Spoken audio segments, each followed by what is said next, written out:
Então vamos lá. Bom, esse ano completa 13 anos que eu estou no mercado financeiro investindo e já vai completar 6 anos desde que eu sou um investidor e também que eu falo publicamente sobre o mercado. Além disso, né, a gente tem uma experiência bem legal aqui na UVP, porque como a gente começou a consultoria, hoje eu tenho a experiência de ter saído de um investidor sardinha, né, um investidor pequenininho como vocês, para ter me tornado também um investidor de certa forma institucional, porque hoje eu controlo bilhões de reais, graças a vocês que confiaram no nosso trabalho desde o começo da consultoria da UVP. E eu queria falar para vocês assim, algumas lições que eu aprendi em todos esses estágios aqui como investidor, né? Lições que não foram fáceis de serem aprendidas e que eu acho que você não precisa aprender pela dor como eu aprendi. Acho que talvez se você pensar um pouco sobre aquilo que eu vou falar aqui hoje, você consiga com sorte, não estou dizendo que é garantido, mas com sorte evitar os erros que eu cometi, para você cometer seus próprios erros e não aqueles que eu já consegui aprender por nós aqui, né? Uma ideia de compartilhar. E tô aqui me colocando também como aprendiz, porque mercado financeiro a gente nunca aprende o suficiente. Se você quiser me contar aqui embaixo uma lição que você aprendeu do mercado e por que você aprendeu ela, eu também adoraria te ouvir e entender isso da melhor forma possível para a gente montar esse conteúdo aqui da forma mais vasta possível, para aqueles que chegarem agora conseguirem ir melhor do que a gente foi, né? Acho que é sempre bom a gente estar evoluindo aqui na nossa comunidade. Cara, o canal Investidor Sardinha se tornou uma das comunidades mais amistosas. Aqui no comentário você não vai ver nunca ninguém se ofendendo, a maioria das pessoas sempre falando coisas boas, né? Ajudando de verdade, se dispondo a aprender. Quando é alguém que começa a xingar, ofender os outros aqui, normalmente não é nosso, né? Alguém que veio de outra comunidade não está acostumado com a nossa ainda. Então a primeira coisa é exatamente sobre isso, né? Uma coisa que eu demorei muito a aprender é que o mercado financeiro ele não premia o esforço como as outras áreas. Então o mercado não está nem aí para o que você acha. Quando eu comecei a investir lá atrás, eu tinha uma sensação de que quando eu estudava mais sobre a empresa, quando eu lia 30 relatórios, quando eu olhava, né, todos os indicadores possíveis, eu assistia a apresentação de resultados, né, que eu recomendo assistir, tá? Que o CEO da empresa faz. Eu me dedicava muitas vezes, 3, 4 meses estudando uma empresa para entrar nela. Isso não quer dizer nada, né? Não quer dizer simplesmente nada. O mercado ele não premia o mais inteligente, ele não premia o mais disciplinado, o esforço no mercado não vale nada. O que vale, né? Quando a gente consegue observar um negócio e você consegue perceber ou a capacidade de crescimento que essa empresa tem, a capacidade de gerar novos produtos, etc. Ou quando você consegue compreender a lógica daquele setor onde ela está inserida, ou de verdade quando você compreende que uma empresa que tem lucro consistente, dívida líquida baixa, etc., no longo prazo ela vai performar. Se você investe com a ideia de ter um ego, de acertar, então fala assim, eu acertei tal empresa, eu tenho uma tese e aquela empresa se desenvolveu a partir disso, que é um ego muito comum entre os iniciantes, né? Inclusive, você conhece o novato no mercado quando ele chega para conversar com você e ele te fala assim, sabia que lá em 2000 e tanto eu comprei umas ações do Banco do Brasil, aí o Banco do Brasil subiu. Essa é a maneira mais fácil de você identificar alguém que está começando no mercado, porque ele começa a associar que a alta das ações tem alguma relação direta com a capacidade dele de raciocinar a respeito daquele tema. Então, tem gente que, fica com essa mentalidade de iniciante para sempre, né? Quando você conversa com um investidor institucional, um cara maior assim, e eu tô até fresco para falar sobre esse assunto, porque eu tava aqui com os 40 maiores do Brasil, né, na área de gestão de fortunas aqui. Eu tô aqui na Croácia, a gente tava conversando e tal. E os caras mais antigos de mercado, você conhece um dinossauro assim no mercado quando ele senta na mesa e aí o cara começa a conversar sobre determinada empresa e tal. E esse cara, ele vai dizer o seguinte, né, sempre para você, do mesmo jeito. Ele nunca fala sobre as ações, a primeira coisa que o cara chega e fala, a empresa tal, ela investiu num projeto, né? Os caras estão com lucro de tanto, com markup de tanto, acredito que o novo projeto que eles investiram vai gerar tanto. Os caras lá são muito bons. É esse o raciocínio, né? Ele não acha que ele acertou as ações, ele não acha que ele investiu num bom projeto, ele entende que a empresa, aquela gestão, aquela estrutura, o diretor tal, o fulano de tal, ele fez uma reestruturação, ou ele fez um projeto, esse projeto deu certo, a empresa cresceu. Não tem nenhuma relação com o desempenho dele mesmo nas ações, né? Ele nunca acha, eu acertei tal empresa e tal. Todos os caras que acertaram tal empresa que você vai ver quando você conversa na rua e tal, são investidores muito miudinhos, os caras que não entendem muito bem ainda. Então toma muito cuidado quando você vai pra esse lado do ego. E eu sei que a gente é puxado a isso, né? Vez ou outra eu me pego ainda nessa armadilha, eu tenho 10 anos, né? 13 anos de mercado, e ainda me pego nessa armadilha. Vez ou outra,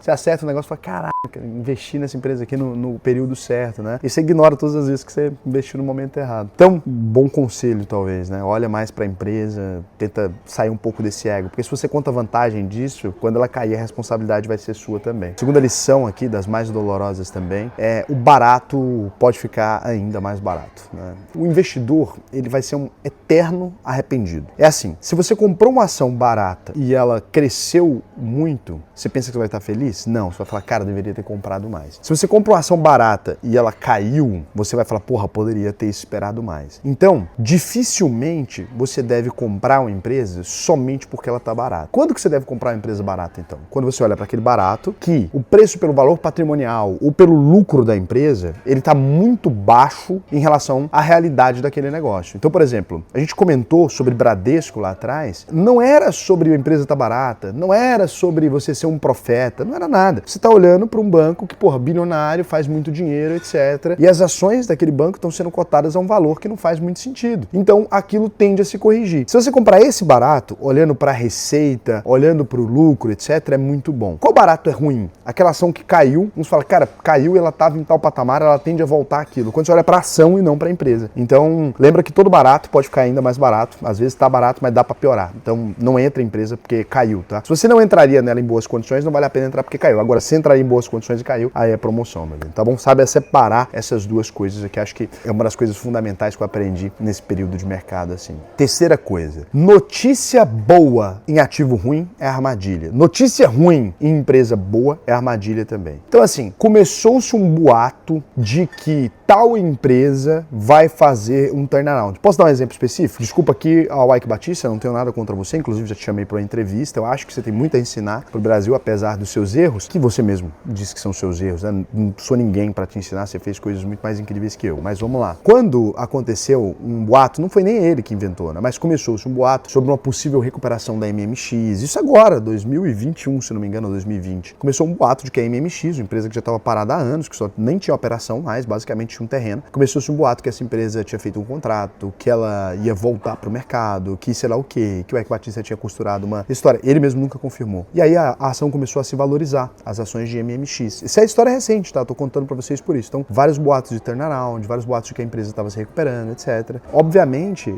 as pessoas começaram a comprar e o ativo era horrível. Só que as pessoas começaram a comprar nessa expectativa. O que aconteceu? A empresa depois caiu e sumiu do mercado, saiu, fechou o capital, porque faliu, né? Deixou de ter, inclusive, as ações listadas. Então, assim, quando você vê uma notícia boa em um ativo muito ruim, normalmente, como o ativo é pouco negociado, tem pouco volume de capital, é alguém tentando pegar dinheiro de iniciante no mercado. Então, você implanta uma notícia na imprensa, de alguma maneira, e aí as pessoas começam a comprar aquele ativo, e daí, quando dá o pump, né, você vende as ações daquele ativo. Isso acontece muito no mercado. Então, você pega uma empresa muito ruim, cria uma notícia sobre ela boa, um fato relevante, bom, alguma coisa, as pessoas começam a comprar, e aí, quando as pessoas compram, os investidores institucionais que criaram a notícia no mercado, eles vendem. A mesma coisa tem uma empresa muito boa, do nada, começa-se só notícia ruim sobre essa empresa. Então a empresa é incrível, os números são incríveis, etc. Notícia ruim, notícia ruim, notícia ruim, notícia ruim, notícia ruim. Aí você vai e vende as suas ações daquela empresa. Para você, 2 meses depois, descobrir que algum investidor institucional, né, grande, pesado, estava entrando nessa empresa. Aí o que ele fez? Ele criou uma notícia ruim para melhorar o preço, para dar entrada para ele, para depois ele simplesmente ficar com as ações ali a preços mais baratos. Raul, isso não é proibido, isso tudo? Cara, isso é proibido, mas é muito difícil verificar. E, assim, muito difícil a estrutura da CVM. É uma entidade reguladora que tem um mercado inteiro para regular, um mercado gigantesco e com pouquíssimos profissionais. Os caras ali trabalham dentro de um esgotamento. Quem conhece gente da CVM na vida real, muito longe de você pensar, esses altos cargos, tá? A CVM, cara, trabalha com uma estrutura muito enxuta ali para a quantidade de obrigações que a CVM tem. E aí é muita pirâmide financeira, etc. Tudo isso está dentro do mesmo entidade reguladora. Então, não é possível regular desse jeito. A lei no Brasil, muito complicada para investigar esse tipo de crime, né? Lá nos Estados Unidos já é ruim, mas no Brasil é pior ainda. Então, assim, não confie que eles vão conseguir prevenir tudo isso. Você tem que ficar atento, tem que ficar esperto. Então é isso. Quarta lição aqui. A diversificação parece a parte mais chata do processo, né? Quando a gente tem um período igual agora no Brasil, eu não estou dizendo que a gente está no bull market, bem longe disso, estamos no bear market há anos, né? Em dólar, se você olhar, mas nesse momento atual, tem dinheiro no mercado, existe muita gente comprando, e aí você vai descobrir que nesse momento, quando o mercado está assim, todo mundo é gênio. O que é isso, Raul? Eu compro uma ação e aí 2 meses depois ela valorizou 30%. E aí eu compro outra ação, aí 2 meses depois ela valorizou 15%. Eu compro compro ação e sem entender nada, sem estudar, porque eu vi um tweet de alguém, daí essa empresa valoriza 100%. E aí você fica ali com uma carteira, muitas vezes o novato que está começando, ele fica com a carteira pingada. Ah, peguei um negócio, peguei um negócio, peguei um negócio, peguei um negócio. Concentra o investimento dele basicamente em 3 ativos, daí vem um evento, um Wesley Day, uma pandemia, um negócio catastrófico, daí todo o dinheiro dele vira pó. Diversificar não é para ganhar mais, é para diminuir o seu ganho. Então por que eu faria isso, Raul? Porque também diminui suas perdas. O que a gente chama no mercado financeiro, tentar explicar isso de maneira simples, o mercado financeiro chama de beta, tá? Ah, é um beta, tô tentando ter a menor volatilidade possível com uma curva que se pareça mais ou menos com isso, né? Assim. Vamos supor assim. Se você tem menos ativos, sua curva vai se parecer com algo em torno disso. Pode ter assim, só que pode ser assim também. Assim, assim, entendeu? Parecer um exame cardíaco. A gente está tentando fazer mais ou menos assim, ó. Um miojo. Se sua carteira faz assim, significa que você precisa diversificar mais. Então presta atenção. Se a carteira sua movimenta assim, porrada, sabe? Papo 10, papo 10, papo 10, papo 10, papo 10, papo 10, você precisa melhorar. Se ela for 3, 3, 3, 3, 3, você tá num caminho mais saudável. É isso, beleza? Acho que ficou bem claro. Vou dar até uma quinta lição, que eu acho que talvez seja mais dura para você. Então você acorda de manhã e você lê a seguinte notícia. Petrobras vai fazer investimento de sei lá quanto, Vale vai fazer investimento de sei lá quanto, Apple descobre nova tecnologia, sei lá o quê. E daí nesse momento, você e todo mundo, né, que tem pouco conhecimento de investimento, vocês acordam e falam, caralho, vou comprar essa ação amanhã. Saiba do seguinte, toda vez que essa notícia chegou em você, toda vez que essa notícia sequer chegou perto de chegar em você, significa que já tem muita gente sabendo dela. Por exemplo, imagina que alguém é amigo de uma pessoa que tem uma empresa aberta em bolsa. Raul, isso é possível? Claro, né? No Brasil principalmente. Eu mesmo conheço vários CEOs de empresa. E daí, como eu sou um investidor maior, eu converso com mais gente, eu circulo em mais lugares. Eu vou, por exemplo, no Macro Day, lá dentro tem os CEOs das empresas. Não só eu, como os outros donos de consultorias e de assessorias e gestoras e A gente está tudo nos mesmos lugares que os CEOs dessas empresas. Tem que comunicar com a gente também, os projetos deles, etc. Aquele cara vai lá na mesa e ele gargantão, às vezes, não manipulação de mercado nem nada, o cara realmente numa conversa. Pô, sabe o que a gente vai fazer agora na empresa? Isso, isso e isso. A chance dessas informações chegarem primeiro nos operadores de mercado e depois na imprensa, ela é de 100%. Quando você entra numa empresa, então, porque você viu esse tipo de matéria, o que você está fazendo é simplesmente chegando atrasado. Então você não chegou na informação quente. Essa informação da imprensa, o jornalista, cara, ele é o último cara a receber qualquer tipo de informação no mercado financeiro. Ele é depois do último, na verdade. Ele é assim, sei lá, os estagiários da empresa estão sabendo, daí chegou no jornalista. Então, não dá para você confiar na grande imprensa para você tomar suas decisões de investimento. Tenta investir baseado nos fundamentos, no RI da empresa mesmo, no guidance, e menos baseado nas notícias. Se você fizer essas 5 coisas aqui, que eram 4 lições, mas acabei dando uma, eu tenho certeza que você vai se beneficiar de investir na bolsa. Agora, se você pular qualquer uma dessas regras aqui, eu acho que você pode acabar arrumando problema, né? Então, é isso. E às vezes, você fica pensando assim, pô, por que eu preciso, né, de estudar investimento, por exemplo, para investir na bolsa? Por que eu não posso simplesmente fazer sozinho? Eu vou ver 5 vídeos no YouTube e tal. Uma coisa que eu falo pra vocês, né? Eu tô aqui criando conteúdo no YouTube há muito tempo. E sem arrogância nenhuma, tá? Eu tô aqui agora simplesmente conversando. Pega qualquer vídeo desses do YouTube que você vai ver mais recentes, assim, e eu tenho certeza absoluta que se você pesquisar no meu canal e de mais uns 4 que tá aqui há muitos anos, você vai perceber que, na verdade, a pessoa que tá fazendo esse vídeo, no geral, ela tá replicando ou um vídeo meu, ou um vídeo do Thiago Reis, ou um vídeo do Nigro, ou um vídeo do Perini, ou um vídeo do Pid Money mais antigo, do Fábio Holder. Essa pessoa que tá criando conteúdo atualmente, no geral, né, eles replicam conteúdo nosso, muitos foram nossos alunos e tal. Só que essas informações, da maneira como eles passam, pô, quem conta um conto aumenta um ponto. E essas pessoas não tem nada de errado. Daqui a uns anos, eu acredito que elas vão ter muita experiência e vão saber fazer as coisas. Mas quando você pega esse conteúdo e acredita que aquilo é informação absoluta como um todo e fala, eu não preciso estudar porque eu assisti esses trechos, a chance de você errar é muito maior. Porque eu tenho a experiência de mercado financeiro que eu não tinha quando eu comecei o canal, por exemplo. Quando eu comecei o canal, meus primeiros vídeos, ele era baseado na minha experiência como investidor, pessoa física. Quando eu conheci o mercado financeiro de verdade, mudou completamente aquilo que eu sabia. Antes eu achava que sabia. E aí hoje em dia tem algumas coisas que eu ainda acho que sei, né? Quanto mais eu estudo, ainda acho que sei. Mas eu vejo que lá atrás eu não sabia absolutamente nada. E aí por isso que eu falo pra vocês, pô, por que faz sentido muitas vezes você ir lá, entrar na UVP, né? Fazer sua matrícula, e você fala assim, Raul, tá falando isso pra fazer grana, de de vender curso. Cara, a UVP hoje, ela funciona para mim, nem é tanto por causa do dinheiro da matrícula em si. Ela funciona para mim porque quando você entra na UVP, eu te mostro nossa plataforma, eu te dou alguns benefícios ali para você investir com a gente. Então, pô, você vai receber cashback dos seus investimentos, você vai receber nossos relatórios especiais ali sobre empresas, você vai receber as informações que eu recebo também. E aí você acaba usando nossa plataforma e as pessoas que têm mais dinheiro acabam migrando para consultoria, né? Depois de fazer as aulas, porque eles entendem ali sobre o mercado, investem, cuidam da própria carteira. E aí o cara fala, pô, isso aqui vai dar muito trabalho para eu fazer sozinho. Alguns ficam, uns 40% faz sozinho mesmo, mas uns 60% acabam virando meus clientes na consultoria e 100% quase vira meu cliente na plataforma. Então eu tenho a escola muito mais para fazer a plataforma crescer, né, e a consultoria crescer do que pela plataforma em si. Terá um caminho de entrada, né? Não é porque necessariamente esse dinheiro é o que mais me interessa. Apesar que o dinheiro é muito bom, paga as contas e tal. Então pensa muito sobre isso, né? Pensa na hipótese de aprender mesmo com a UVP, estudar, fazer as aulas certinho. E como é que eu posso te garantir que isso vai funcionar para você? Cara, a UVP tem um compromisso mais foda de todos, do mercado, assim. Você entrou na UVP, fez as aulas até o final, emitiu o seu certificado, ou seja, assistiu tudo, viu tudo que quis, etc. Se você se arrepender, falar, não funcionou para mim, Raul, você me enganou, não é o que você me prometeu, você pode pedir 100% do seu dinheiro de volta. Na UVP, a gente não tem aulas só básicas, assim, porque as pessoas vou aprender investimento, investir em ações no Brasil e renda fixa e tal. É muito mais do que isso, porque tem a estratégia. Mas além disso, se você for doidão mesmo, você tem aqui só aulas técnicas, né, que são da parte não obrigatória. Você tem aqui como os investidores institucionais, né, como que eles avaliam os ativos. Realmente a forma de avaliar muito mais profundamente. Então, não é obrigatório, isso aqui é um bônus avançado, só para você que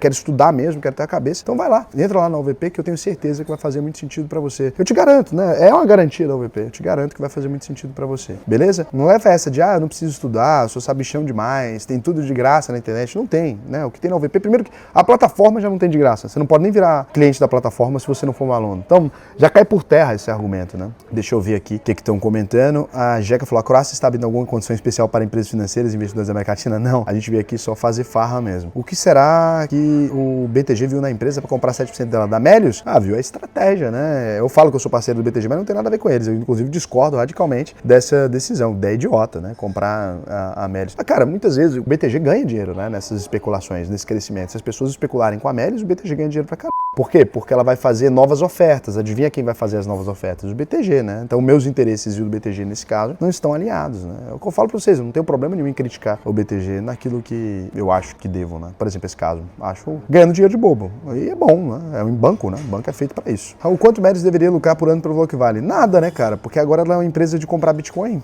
Melhor comprar Bitcoin direto. Qual performa melhor, real ou cripto? Pô, cripto. Não vou comprar, mas a tese é melhor do que a anterior. Mas ela não operava real. A tese anterior era cashback, ela não conseguiu tocar a empresa. Então a empresa que não conseguiu tocar a empresa entrando em outra estratégia. Boa tarde, gostaria de saber se posso fazer a possibilidade dos meus investimentos na XP para a UVP. Ou somente fazendo curso, somente se tornando aluno. Você está mal informado. A China vai sim, indústria, várias. Como você é um expert, influencer, não fala ou não sabe disso. Eu falei que a China ia trazer indústrias dela, mas isso não é industrializar o Brasil. Isso é trazer a indústria da China. As pessoas levam muito pro coração, né? Algumas coisas, tá vendo? É público muito novo. Tem uma galera nova chegando, né? Recebam bem os novatos, vai, não xinguem eles, não. Perdão, né? Eu tô com essa cara de chapado. Fala, Raul, que isso, cara? Tá usando cigarrinho de artista? Não é isso, gente. Eu tô com uma infecção de garganta e dos olhos, conjuntivite, horrível. Um vídeo de sábado para aproveitar meu tempo livre.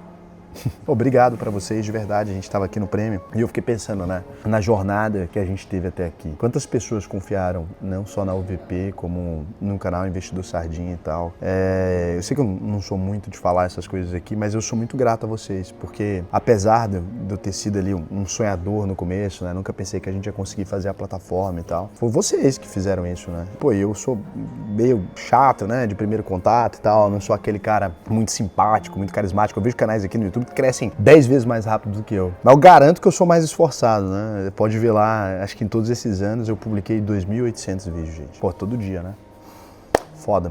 Muito obrigado a vocês mesmo, que compartilham o canal, que, pô, acompanha aqui há muito tempo. Para mim é uma honra estar aqui e servir vocês de alguma forma, né? Eu sinto que a gente fez um trabalho muito massa pelo Brasil. Hoje em dia todo mundo comentando o que é Fibase, todo mundo comentando como que as corretoras fazem grana e tal. Quando a gente chegou era todo mundo patrocinado por corretora, todo mundo daquele mesmo jeito, né? Todo mundo alinhadinho, todo mundo obediente à empresa que mandava no mercado. Então a gente conseguiu mexer o doce aí e criar uma mudança de mercado. Acho que a gente tem uma pequena contribuição nesse espaço que o mercado financeiro brasileiro tem ganhado. E é muito pouco ainda tem 1 trilhão na poupança, gente. Mas parabéns para vocês aí que fazem parte da nossa comunidade. Muito obrigado mesmo. Vou colocar aqui para vocês a foto da UVP refletida lá na parede de um museu em Dubrovnik, na Croácia. Ó, aonde nós chegou. Ó, aonde nós chegou. Valeu a pena esperar.